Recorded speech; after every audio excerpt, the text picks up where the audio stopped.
Leaders Talk, the interview podcast portraying leaders who are committed to better leadership, better organizations, and a better world.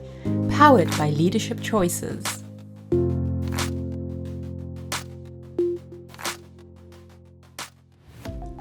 Welcome to Leaders Talk, the podcast for better leadership, better organizations, and a better world. My name is Karsten, and I'm one of the managing directors of Leadership Choices. Nochmal neu.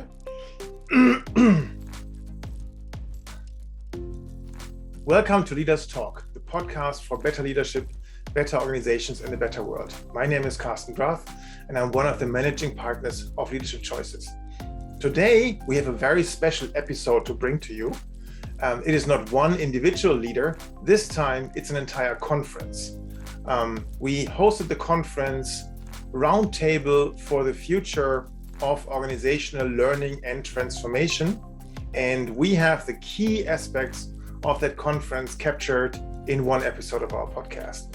We kick off with Ann Rollins from the Ken Blanchard companies, and she will talk about the way how learning and the needs of learning have changed as a consequence of the pandemic, and how future attempts in learning and development or efforts in learning and development need to cater for these changes.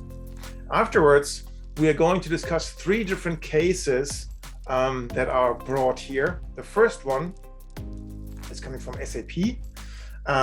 This is Nicole Häffner. Nicole Häffner is a learning expert and HR expert within SAP.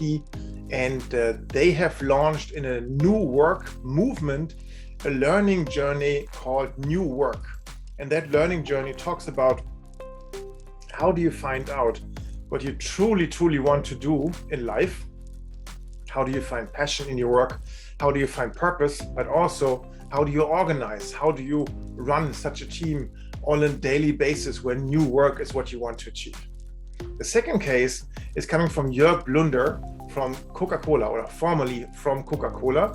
And here we discuss the case of a merger of three major bottling companies with several countries involved and 23,500 employees. So three different bottling companies brought together with different cultures. And Jörg discusses their approach, how to harmonize the culture and cultural journey across over a period of time of 3 years. So that would be Jörg Blunder. And then we have Daniel Vonier.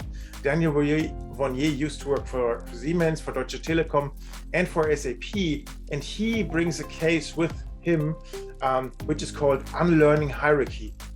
So the question is, why would you like to unlearn hierarchy? Well, the opposite, or the existence of too much hierarchy, I think is clear today, that if it's too hierarchical, you're becoming too slow in decision making. There's too much lost in translation. And in order to revise that and apply a more healthy level of self-organization and hierarchy, we need to unlearn hierarchy. And that requires to unlearn stuff inside of yourself. The need for control, the need to be perfect, the need to know everything. All these are paradigms that are connected with hierarchical organizations and delegate and segregation of power. So this is the case that Daniel Vonier brings to us, and all of that will be in one episode, all cut together. And so let's dive right into the keynote with Ann Rollins. I wish you good insights, and I like to hear your thoughts. So if you want to share, please drop me a line at karsten.rath@leadership-choices.com. But now let's go right into the keynote of Ann Rollins. Welcome, and I'm so happy to be able to be here to be able to kind of talk about the future of organizational learning and development, and the things that we're seeing at the Ken Blanchard companies around the world, and how much learning has changed so extraordinarily in these last couple of years.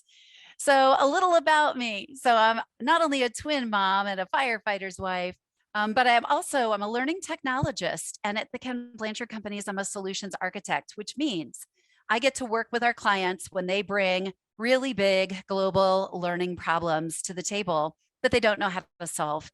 And so, in my role, we sit down, we work through what are the options, how are you going to reach your learners, and really build something that focuses on personal growth as well as professional development that helps the organizational system to operate more effectively.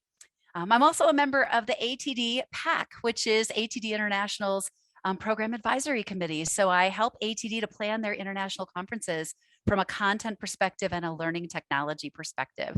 So that's a little bit about me. So, when we think about preparing today's learners for tomorrow's tasks, it shouldn't be just one priority, it should be the priority. But in being the priority, particularly in these last 2 years, how we approach that has changed so extraordinarily. We're all thinking very differently about our lives, about our families, about the work that we do. And we're seeing that in this churn and this change with people, leaving the workforce and having much higher and different expectations. And so really, from our perspective, when we're working with our clients, it's so important for us to be able to truly connect with the people who we are designing for. But kind of before we get to the people that we're designing for and what that looks like, how we really connect with them emotionally and help them create personal relevance and purpose in the work they're doing, I want to share just a little bit of data. So the Ken Blanchard Companies every year does a learning trends survey where we have thousands and thousands of global respondents from the L&D field, the learning and development field. And the three key themes that really rose to the surface very starkly are that people are overloaded, they're tired, they're too busy to learn. But when we peel into that, too busy to learn, the reality is the way that we've approached learning up until and to the time when COVID happened, really that approach to learning doesn't really work well with our people anymore because they're stretched so thin. The level of connection between learners is dropping. Of course, people have been working from home. People have been really, distributed in ways that we've not seen. And so that connection is impacted. And then L&D, our people, my peers, they're stretched and dissatisfied with converted offerings for developing their people. And really, when I think about learning and development practitioners, so many of them up until the time COVID happened, and when I even think about in industry, kind of the airtime that was given to being able to design really effective virtual learning experiences, it was a sliver. At international conferences, maybe 10% of the total conference time was devoted to that type of learning, which suddenly became the way that people needed to learn much more readily and that people needed to design learning.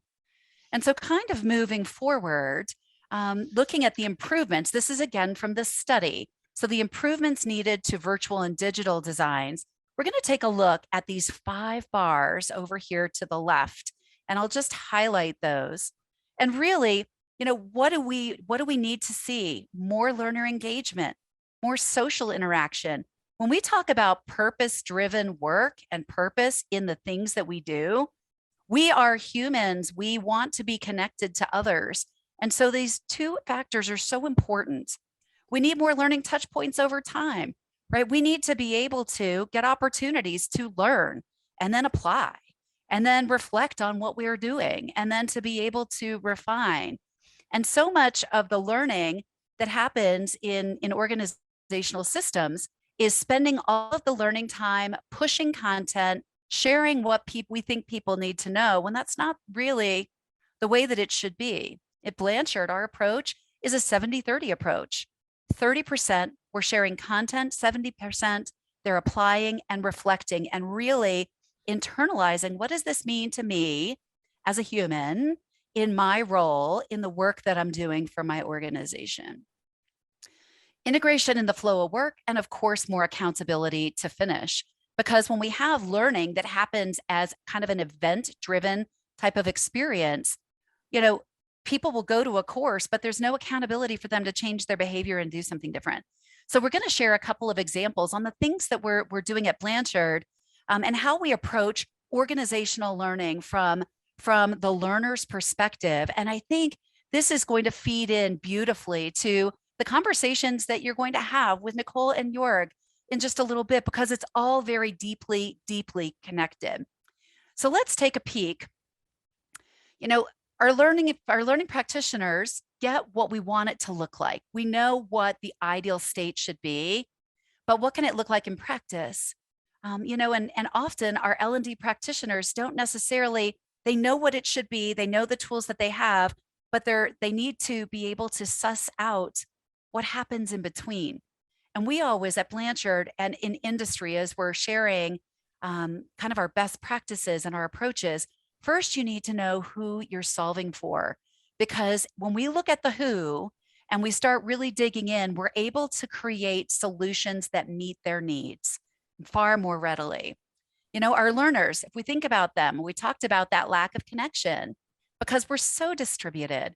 We've got some people working from home offices, some people who are on the go, some people who are in new hybrid office spaces, and others who, you know, when we think about people who work in a manufacturing or an industrial space, you know, COVID has been catastrophic for us all. But when we think about, I think about workers in that space where supply chain issues have affected the work, worker shortages have affected the work, the long hours to keep people like us in our homes comfortable, safe with the things that we need. And so being able to create learning solutions that meet them where they are. So if someone has 10 or 15 minutes to go in and learn and come back and be able to do as much of that learning on their own, and then when we're bringing them together, we're making the very best use of that collective time. It's truly the mandate in industry today. So let's talk a little bit about what this might look like in practice. And so I'm going to share, Acme is a pretend company name. So, you know, Luis works for Acme, and this is an actual journey for a client that I created with my project team. And so I'll orient you a little bit so that you can see. The large green circles represent formal moments of learning. So a digital course or a live in-class session or an opportunity to come together with their peers. The small little bubbles are micro-learning and basically one-on-one conversations with their leaders. So when we're talking about values-driven learning experiences and really creating spaces where there's much more connectivity, a lot more communication, when we create these journeys, it's building out the right blend of modalities. So Luis, Acme is a manufacturing company. So it's very hard for people like Luis to be able to leave at the same time. So we've got to make extraordinary use of that time when they're together.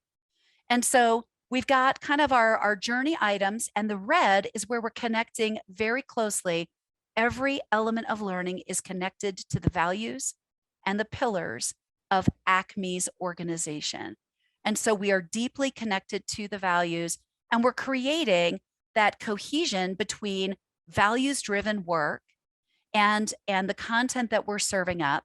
And what are people like Luis, how can they use these skills not only at work, but we, you know, when I'm talking with our clients and when I'm working with our learners, you know, I tell them it's going to make us better partners, it's going to make us better parents, it's going to make us better people who are better at our jobs leading others.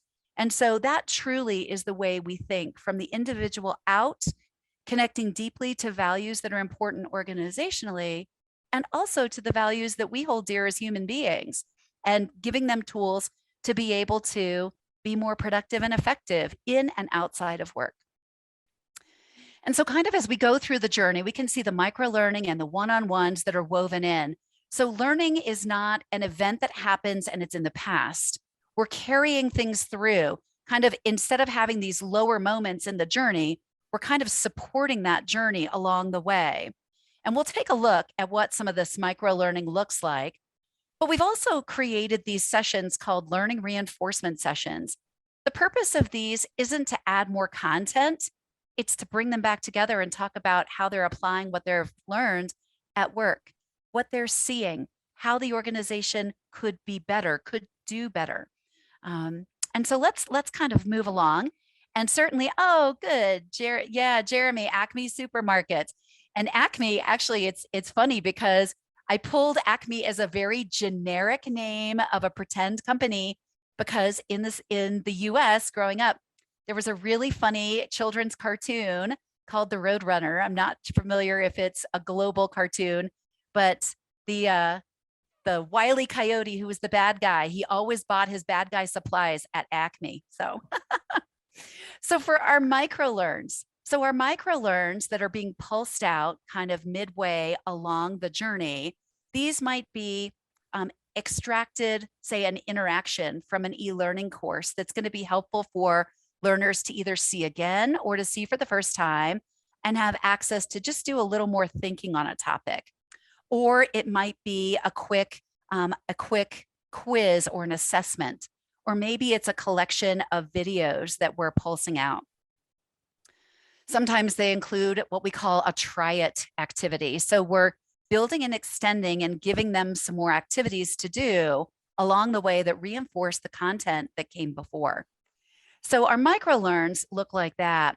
And then you also saw those one-on-one conversations with leaders. And really those conversation guides that go along with the content really serve to create connectedness and build relationships between our learners and their leaders. Because oftentimes at Blanchard, our learners are new supervisors or new managers, and they don't have a lot of experience. So when they think about to apply things, really for them, they just have limited experience to kind of reflect on. And so creating those really good moments between participants and their leaders to have structured conversations allows them to learn from the experience of their leaders. And, truly in those conversations, they're able to really drive, and hear about the purpose of the work that their leader envisions for them and really make that really close connection there. And again, it allows us to create another opportunity for learners to create their own relevance, because if it is relevant to them as a human, as a person, a parent, a partner, the learning is going to stick better. It's going to resonate with them. And so wherever we're able to create and generate those kinds of hooks. And two, for us, really important is the idea of creating a psychologically safe space. And I know Nicole and Jörg, you're going to be also kind of touching on this when we're talking about purpose at work. And we're talking about the new work. What are the new skills and the new things that we want people thinking about, right? A kickoff by a senior leader typically is how we'll start our journeys. If we can do maybe a quick video, even a video that's shot on their mobile device, doesn't have to be highly produced. But it also really sets the stage for why are we making this investment in you as people? What are the things that you're going to be able to do differently? And why are we doing this right now? And so anyhow, the other item I want to talk with you about that previous journey is these reinforcement sessions that allow us to go further. We build and extend on the formal moments. We're not pushing out more content. We're bringing them together with a leadership expert. Of course, at Blanchard, we're a leadership development company. But think about in the work that you're doing and in the world of development that you live in, bringing in an expert early and along the way to be able to talk about how are things going? What are you applying? What are the tools you're using and how are they working? And so really, again, pulsing those, keeping those moments in between with some application and reflection focus is very, very powerful. Kind of responding to the chat pane, that executive sponsorship at Blanchard, we talk about, and we've got a white paper that's coming out soon about the 5 critical success factors that really kind of wrap around any type of development work that you're doing. And Karsten, I don't think it's ready today. It's very, very close. I will get it to you as soon as it's gone through our final production, and we can share it with folks here. But really thinking about how do we set up a development initiative for success, and it walks through those 5 factors, one of which is designing elegant and purposeful learning experiences, which is what we're talking about here. So this second journey that we'll look at, this is the ABC Company, another generic company name. And so this is an organization where they need to bring in their mid-level leaders to get development. This company historically has had development efforts. Nothing seems to stick. They change vendors very often. And I don't like to use the word vendor. I like to use the word partner, because that's truly what we're doing. We're talking about unleashing the potential of your people. And that is a partnership deal. But for this journey, and this journey is actually a journey that we launched about 2 months ago. So it's about halfway through. A couple of things. There's a kickoff, setting the stage. So whenever we're talking about doing some type of a journey experience, it's really important for us to set the context for learners and have them think about what is their personal learning purpose. That's step one, creating individual relevance. But really setting the stage. These aren't going to be a series of courses that are disconnected and that you'll take and maybe not apply. There are opportunities here and expectations throughout where you're going to be coming together and really scaffolding skills. And you're going to be having conversations that are really quite raw and really quite real. And you're going to get to know the people who are in the room with you. And we're going to be talking about what the work world looks like for you human beings as you develop the skills to become extraordinary leaders.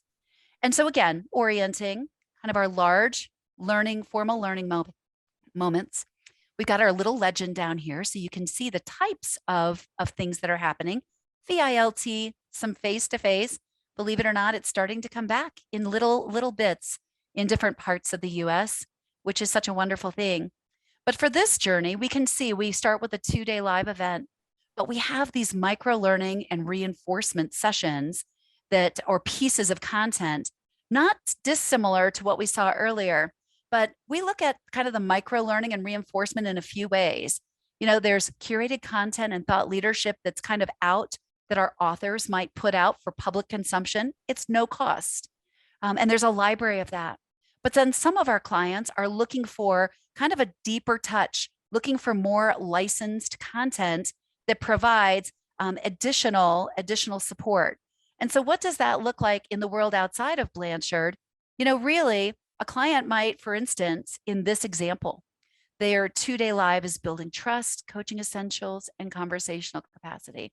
A program on building trust, how to have great coaching conversations and how to have difficult conversations. But they're not the full program. So we've got other content that we have along the side that we're able to serve up in a much more nimble nugget kind of fashion for them. And so we also see, as we kind of scoot through, a variety of different modalities. So we've got 2 days of live, we've got our micro learns, we've got some digital learning plus an application session. Again, application session layers on top of a digital learning piece because it allows learners to go through, and then they're going to come in and they're going to make it really real. They're going to bounce what they have learned in their courses off of how they see the world as humans, as leaders in their organization.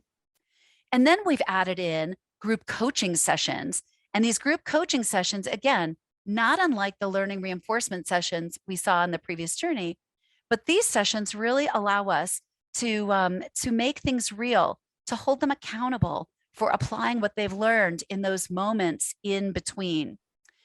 So let's go ahead and kind of move along. I just wanted to share a couple different journeys so that you can see, we're adding in these really powerful opportunities to apply, to reflect, to refine, to really connect emotionally with the learning, to really identify my own personal purpose in going through this and how are we building better leaders for our clients, but truly people who are more equipped to and have greater skill and greater refinement of the tools that we use in our everyday lives outside of work. And that's truly where our secret sauce is. I wanted to show you one last journey before we go through. And basically, this is a journey that was created for another client. And I don't want you to worry about the content that's on the screen. I'm going to talk through it lightly. This is an experience that's digital driven, a lot of self-directed content. We've got 3 modules along the side. It looks different from the other journeys, and you'll see in a moment why. So they start with a kickoff, not unlike the other journeys, setting context, creating relevance, identifying my personal learning purpose. And then we go into our first module, building trust, but I want to show you the design here. This is a 3-week design per module. Week 1 is a learn week, self-directed. Could we certainly incorporate a live session here? Sure, but we saved our live session for the week 3 of each topic area. So week 1 is self-directed learning. So everyone, as they have 15 or 20 minutes, they can pop in, pop out, get back to work. If I've got people on the manufacturing floor, people who are working from their home office, they can be a part of that same experience. Then when we look at week 2, apply, this is when they're actually going in and we've created a package of those try-its that layer on top of what they learned, that give them opportunities to try the skills and practice the skills in the flow of their work. And then that week 3, this reflect and share, is when they come together and they actually talk about what they've learned over the past 2 weeks. What are the frameworks? What does it look like in practice? And what is the broader application of what you've learned and what you've tried? And so this kind of a construct, and what we're seeing, this was built in Blanchard's proprietary learning content management system called Blanchard Exchange. And so could this be created in any other client LMS? Absolutely. It's just thinking about our content in a little bit of a different way and really starting to pull apart, because at Blanchard, before COVID happened, Blanchard was 90% plus 90% face-to-face. And so you can probably imagine when the world changed and things came to a screeching halt for our organization, we knew we needed to think differently. And so what we did was we took all of our programs that we had in face-to-face and in virtual instructor-led, and many of them had a digital expression, a short form course or a long form course, pulled all of the pieces apart into building blocks, and we're now able to tell a new story with those smaller nuggets and those discrete pieces of learning that are formed and structured in a new way. And so for this kind of a learning construct, week 1, learn, week 2, apply, week 3, reflect and share, you can see this playlist item. We've added playlists to each of these different modules. So if people want to go in and learn more, they can, but it's not required. It keeps the learning kind of in kind of a container, because it's a real challenge for us to make broad amounts of learning available to lots and lots of people. So it helps them to kind of fish and go back. And if they need something in the moment, they can go find it easily. And then this journey ended with group coaching sessions. So you've had your content modules, and now how do you carry that forward? And so let's see. So I think that brings me almost to the end. And I actually wanted to share, kind of the what's next. This is an important piece. The what's next at the end, this is something that should be part of all organizations, in my opinion. Hashtag the world according to Ann Rollins. This is something that could be included at the end of every learning experience where everyone comes back together. And we've got either our executive sponsor or our stakeholders or the leaders of participants. And our participants basically go through and they make commitments. What have I learned? What are the keys that I've learned? How am I going to put those into practice and create a video and share it with their people, share it with the organization? So it helps to create rigor and accountability. And what I see is my values-driven approach to my work, my learning purpose, and my purpose in applying this comes loud and clear. And so a reflect and share session. So we saw in that journey, reflect and share sessions, they're a bit different, right? It's a leadership expert later in the process. Cohort comes together to talk about what they've learned, how they're applying it, what it looks like, and to drive leaders to create their plans on what's going to be next. So when they get to that what's next session, they've already done the thinking about that. So that brings me to the end of our time. Karsten, I know we talked about 25 minutes and I think I'm right at about 24, but I'd welcome everyone. Connect with me on socials. I'm I'm active in industry. I'll be at Learning Solutions. I'll be at ATDIs. If you're going to be at either of those events, hit me on the conference app. I'd love to meet you for a cup of coffee. Thank Karsten, you I'll so turn much, it back Ann. to you. Yes, Thank you very you. much. Let's go right into our next part of this conference. And this is a case discussion. And I have three very esteemed guests with me today. One is Nicole Häffner from SAP.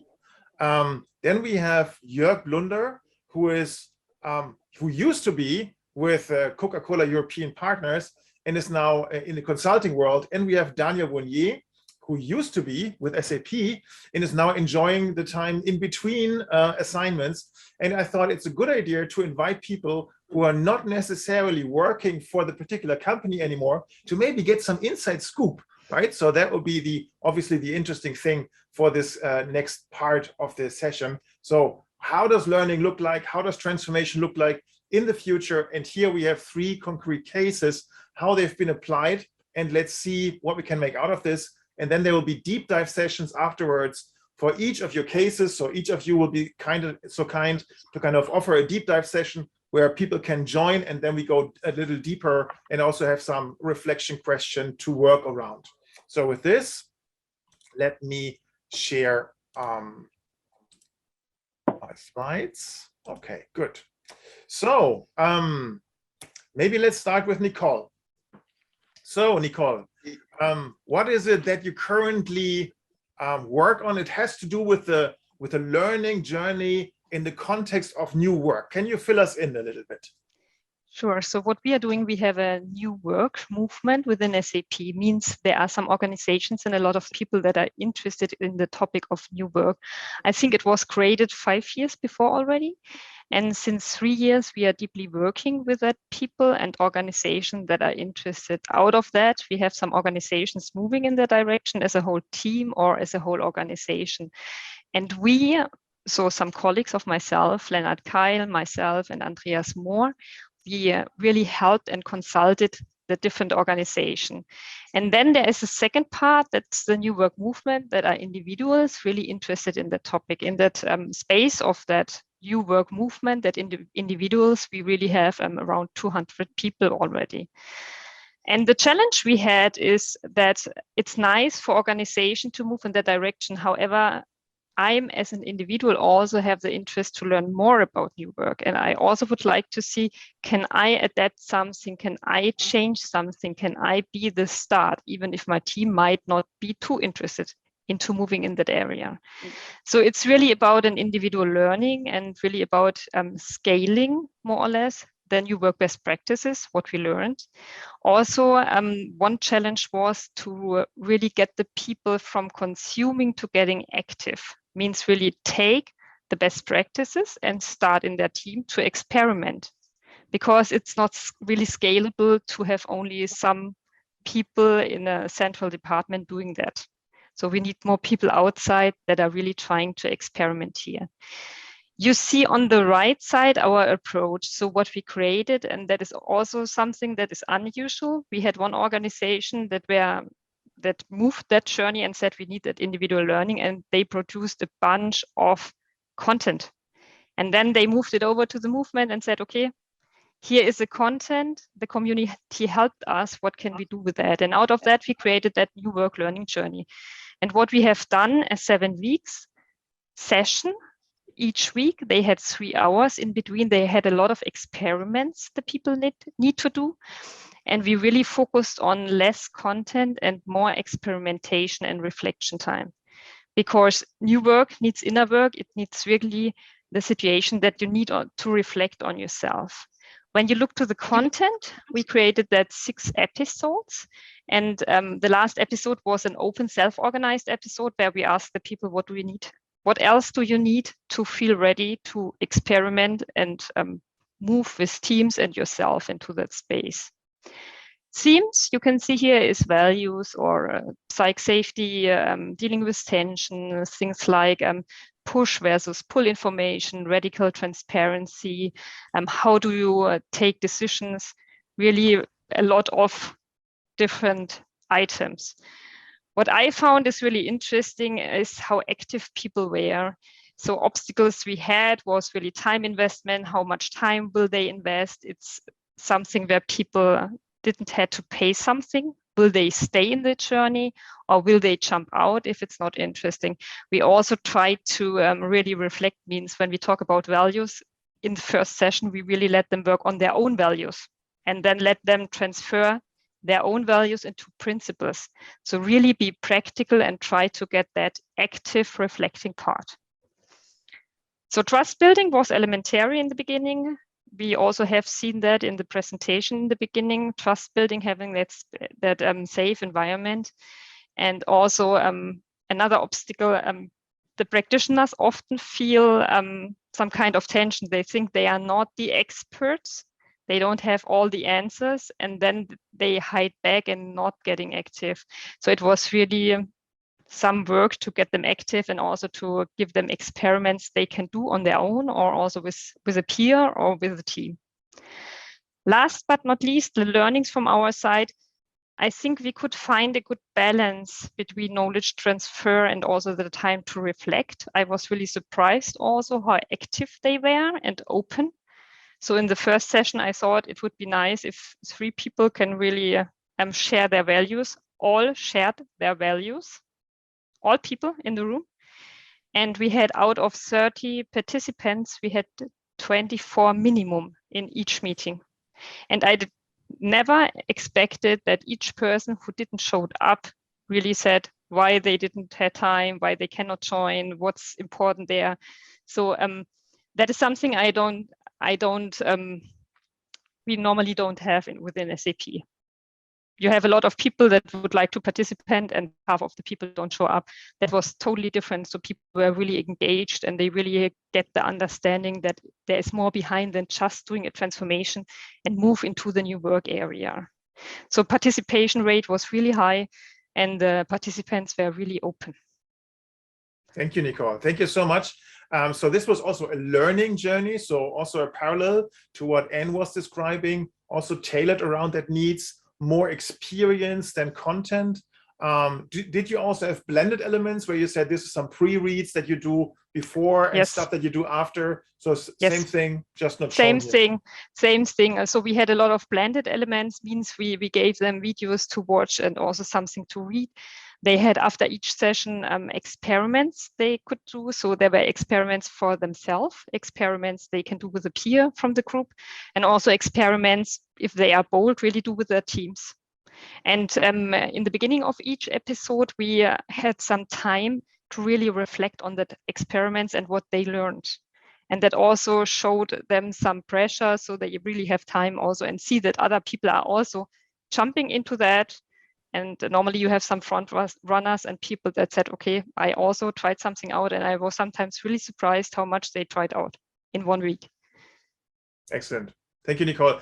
Okay, so moving on to the next case, Jörg. Welcome, Jörg. Welcome to Austria. Jörg is always in the fun places where there's snow and where you can ski.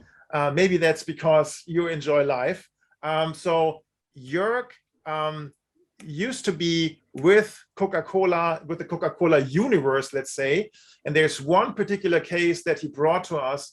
And this is a case where 3 major countries of the Coca Cola universe merged, mature markets.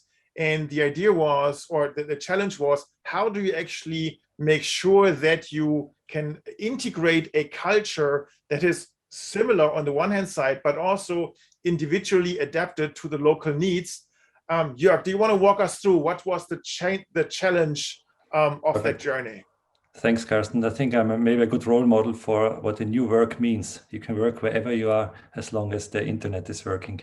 So starting from this one, thanks for having me here. Just a small correction. It's not about 3 countries which we brought together, but we brought 13 countries within Western Europe in a merger, which started in 2016 into one bottling system. So bottling systems are these parts of the Coca-Cola world who sell, produce, distribute, invoice, and administer all the Coca-Cola business. So it's big, it's very many people, it's 23,500 people. And when you think about Western Europe, with Spain, Iberia, which was family owned, Central Europe, in my case, in the center of Western Europe. Let's position it properly like this, where was England, the Netherlands, and Belgium, France, and some parts of Norway and Sweden, which was publicly listed. And there was Germany, which had one shareholder, which was the Coca Cola company.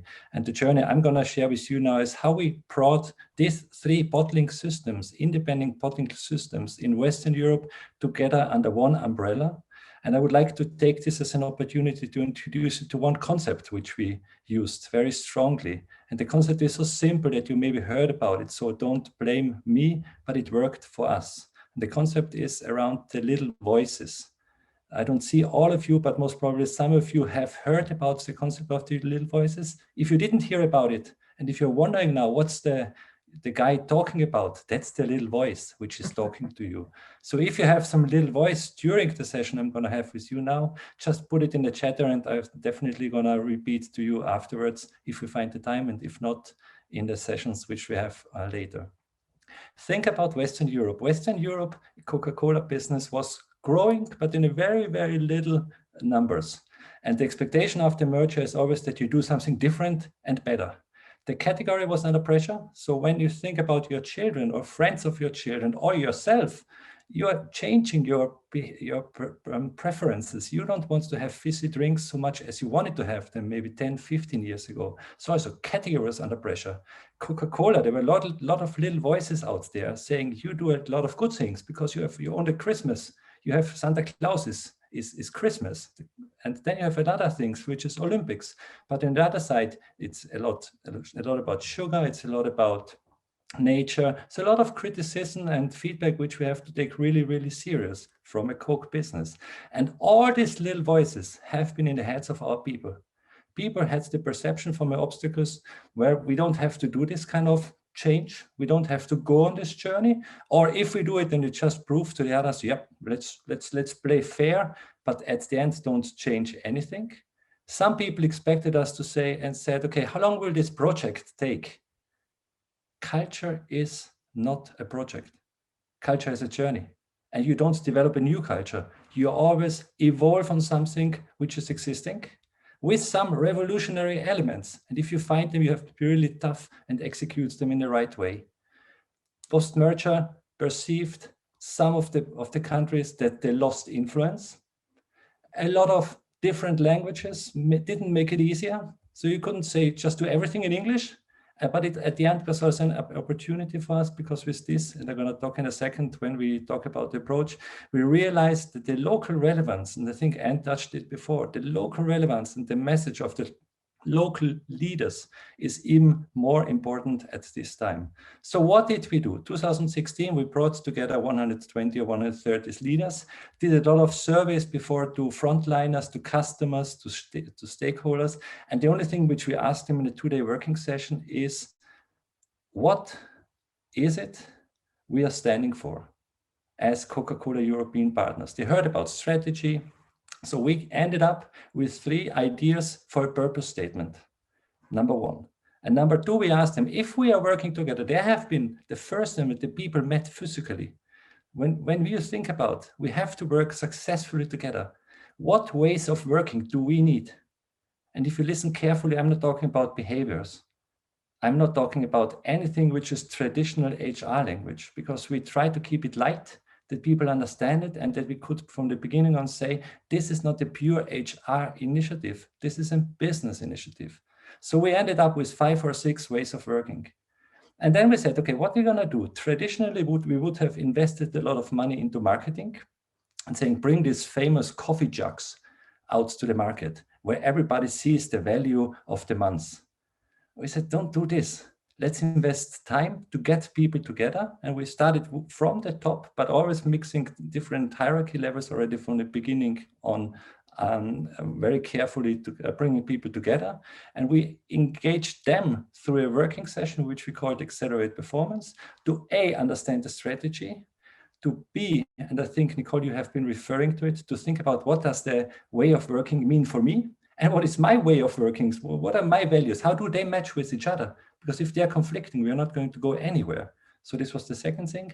And the third thing, we asked them, if you think it's end of, this was 2016, 2017, if it's end of 2018 or 19, what did you achieve to make the strategy and the culture happen in your area of responsibility? So this was the first year, which we did in 2017. And then the magical moment happened. Then we asked from these 500 leaders who went through the sessions in the first instance, who got big exposure to the executive leadership board. We asked them, would you like to volunteer? And who would like to volunteer to become a champion, to cascade it down in the local markets? And remember, 13 countries, 23,500 people. We have been 2 people overall managing and orchestrating this journey. So a colleague of mine and myself. And then suddenly I was expecting maybe 5 or 10 people will raise their hand. 140 people said, I would like to be part of this one. So then we went to the next level, brought all leaders up to speed and then all employees up to speed. And this became a circle. So I think this was important for us to depend and trust the local messages, but in a given framework. The second one. And the third one is at the very, very beginning. We said, okay, if we take it serious, the ways of working, let's measure them. Let's really put the needle in the ground and saying, this is where we are starting from, the good, the bad, and the ugly. And this helped us then not to go on a net promoter score and saying, this is what we like, this is what we don't like, but really understand what's the motivation. So just coming back to what are the learnings and communicate. This was the approach which we did. The learnings for us is culture is not a journey. It's definitely, culture is a journey. It's definitely not a pure project where you say beginning and end. Ensure full commitment of leadership team for the journey. And I'm going to ask you later, what's your experience on this one? Because not everybody will be privileged as I have been, that the CEO said, take it serious and define the position for myself. And when I met him the first time and asked him, what shall I take care? He said, don't screw it up. Don't try to do something which means like one culture fits all. Culture is business. I think this is relevant. Think about how you're going to measure it also from a business cycle perspective. Focus on the similarities and I talked about. Don't let it, it's so tempting to think about the differences. Think about what is the combination between the Spanish field sales executive and the German field sales executive. It's the brand, it's the passion for the brand, and so on and so on. I think there's a lot of things. Help people to dream. I think dreaming in management business, it's often neglected or even banned. Help them to think loud and to dream what it might look like in 2022, what we are achieving, or in 2025, what we have achieved. Be attentive for the small hacks, I think, for the moment of truth, and make it light touch. Don't overcomplicate it with management literature, but make it light touch that everybody sees a relevance which they can also apply for private life, but also for business and for culture. So that has been a little bit of a challenge, 10 minutes for 3 years or 3 years within 10 minutes. But you did well, Jörg. Thank you so much. And with this, we come to our third case, and this is Daniel Vonier. So Daniel, the challenge was to have an organization that has grown over many, many years, over many decades, very successfully, and then help the organization to somehow unlearn hierarchy and learn something else instead. So why unlearn and what to learn instead? Over to you. Super. Thanks, Karsten. So yeah, this might be probably a little bit of a, hoovering up to a higher level with the risk of keeping it quite universal sometimes, but it's good that we have the case time later on and we can go deeper and even go into more, let's say, pragmatic and very practical insights that we have gained. But let me try it to start that way. So SAP, well, like many other big organizations, I have worked for Siemens and Deutsche Telekom before. In terms of size of employees, SAP was even the smallest one with 100,000 people. Small is of course relative, right? So the big overall challenge is, and I think this is a group here that I don't have to convince on this one, but is that the environment has changed massively over the last 20 years, right? I mean, I don't have to talk too much about technology. I don't have to talk too much about sociological changes. And COVID is just one, let's say, probably even accelerator in that whole game. But there have been huge changes out there. If we look at the images and the fundamental mental models that we have from the way we look at leadership, the way we look at organizations, the way we look at people and employees in that organization is pretty much the same, right? I'm not saying, well, 100%, but the change magnitude on the way we look at those dimensions is not as huge as the change that we have seen out there. And so my personal passion is really to cultivate and to reshape leadership, organizations, and work so that it becomes future fit. And this is the single purpose. And the term unlearning hierarchy was basically created more or less as a fun term, if you will, as a provocative fun term, because we said, well, we could, of course, think about organizational development in the sense of traditional ways. We are an OD consulting team at SAP. We going to go with the mandate from the board to different business units, and then we're going to help them in many aspects of organizational development. As we have had personal limitations in the aspect of how many people we were, and with not, let's say, a full clear mandate from the board, we said let's turn this thing around. Let's do the following. Let's create our let's call our initiative and our little practice. Let's call it unlearning hierarchy. And once we have defined that unlearning hierarchy, and when business people come to us and say, well, do you guys actually offer learning and development beyond the individual, but for teams and for organizations? We say, yes, we do this under the headline of unlearning hierarchy. And by this little, let's say, trick, if you will, we could enter in a very good conversation with the people, because what we have done from the very beginning is oftentimes the leader came to us and asked for that support.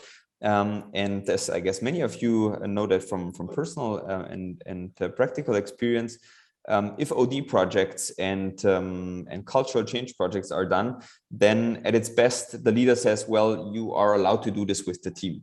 But very rarely only do they put personal skin in the game, as we say, right? One of our prerequisites of working with us and getting our coaching, our support, our consulting, our company was to say that the leaders need to put the skin in the game themselves. So they don't need to, allow us to do so and allow their team to work with that, but really be co-creative, be part of the team, but be one element in that whole journey. So when we started that journey within SAP, we didn't want to do the boil the ocean approach. First, as I said, we had a limitation in terms of our size. Second, we don't believe in those massive programs. We all have seen a lot of these top-down mandated cultural programs, nicely defined new values, and then, huge communication cascades, and then another cascade. And then with a spray and pray approach, everybody was hoping that things changed. And we all know they don't, or they just do it very rarely and only in very small terms. So we said, let's work with the coalition of the willing, if you want to use this term in that context. And we, had the organization come to us and describe their problem. And usually what a consultant does is they right away jump into the solution mode. What we did, however, is we said, let's compartmentalize that the problem. Let's dwell not only with the leader, but with the team on the problem side, and understand if what they come to us with, e.g., we want to become more agile, has really a purpose behind, or it's just, a nice terminology because, somebody said it's better if you guys become more agile.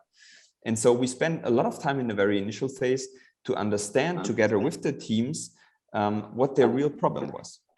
And so we used unlearning hierarchy as a starting point because of a few elements. So element one is we said that if we want to change organizations of any size, of any nature, and in any dimension, we need to look at leadership. And when we talked about leadership and hierarchies, we talk about decision making. We talk about power, although especially in the German environment, power is a word and a notion that is not frequently used because it has some, traditional, culturally bad connotations. So it's better to talk about leadership. But what do we actually mean with this, right? So this was number one. So saying if you talk about a change in your organization, we have to talk about the distribution of leadership, the distribution of decision making, and we need to become more clear of who takes which decisions. And if we want to become more agile, or if we want to self-empower our teams more, words that has been often used and often put on the headlines of those transformations, then the leader, him or herself, needs to think about which elements of his power does she or he need to be able and willing to transfer to the team. That's the one side. The other side was the team oftentimes was, very much used to also projecting the negative developments and the negative results to the leader at the top of the organization, right? So they used him or her as a scapegoat, and oftentimes this was like, a quite comfortable way to do so. So meaning if there was a process in place and it was decided that we're going to distribute power in a better way, then there needs to be someone, and ideally more than one person, to take this power, and be it only temporarily, and be it in a shared mode, and be it based on, let's say, his or her competencies. So these were two movements that when we projected that and talked about that concept very illustratively, then a lot of dynamics already came into those organizations. What we also did then, and this is where we jumped sometimes between, our roles on this very small projects to our roles as a, let's say, more corporate learning and development organizations, was thinking about what of the structural elements of the institutional frame that sometimes limits us and drives very, very strongly our behavior, as we all know, which of them can we use as an organization in a very advantageous way, in a very beneficial way to us, in order to achieve, for example, progress on our journey towards more self-organization. Why? Because a very, very simple excuse from many leaders is, well, this is the system. Well, these are the top-down processes and systems and regulations that we have. And sometimes this is true, right? I mean, we all work in the confines of a corporation, and we can't just reinvent budgeting for our own small organization, but we need to stick to certain rules. However, there's oftentimes way more leeway than we actually admit to ourselves, and we actually are, creative and inventive enough to look at. So this was the second thing. And then the third thing was really thinking about what image of the picture, which mention build, as we said. So what perspective, what beliefs do we have vis-a-vis the people that work in our team? And although not always explicitly, but very frequently implicitly, we still think of our people as resources, right? As people that you can shift from A to B, that you can, just motivate in one or the other way, where you can, work with a stick and carrot approach and then get the results out of that. And, when surfacing all these things in dynamic team processes and dynamic organizational processes, you can bring these things to the top, you can bring them to the surface, and you can start discussing about them. And we worked on many, many more things, but this was oftentimes a very good starting point. And this is also a reason why we stuck to the topic of unlearning hierarchy, which today is not only an initiative, but it also has become like a personal pet project of myself and Lennart Keil. And, Nicole was also part of that journey back then. And Lennart and I will publish a book with the title of Unlearning Hierarchy, an expedition towards more self-organization, which will be released in German only in March. And then hopefully very, very soon in English also. And if you guys want to learn more about, the bigger ideas of that book, but also more of the practical insights that we as a team personally, but also we as organizational development experts have made on that journey, we can see each other in the deep dive in a few seconds. Thanks. Excellent. Thank you, Daniel. Thank you so much. And what have you learned, Karsten? So, what are you taking away? I'm curious for your thoughts. I'm curious how you can apply these impulses in your own organization. I'm curious, where do you stand with your own organization when it comes to organizational learning and transformation? So please drop us a line at karsten.rath@leadership-choices.com. And also, please don't forget to give us feedback and to rate us on the different platforms where you're listening to this podcast. That will be very, very much appreciated. If you want to join one of our future conferences, also drop me a line and we make sure that you get on the invitation list, because all of our events are invitation only and free of charge. So stay healthy, all the best to you, and talk to you soon. Bye. This was an episode of Leaders Talk, the interview podcast portraying leaders who are committed to better leadership, better organizations, and a better world, powered by Leadership Choices. If you want to give us feedback, please send an email to leaderstalk@leadership-choices.com. Thank you for listening.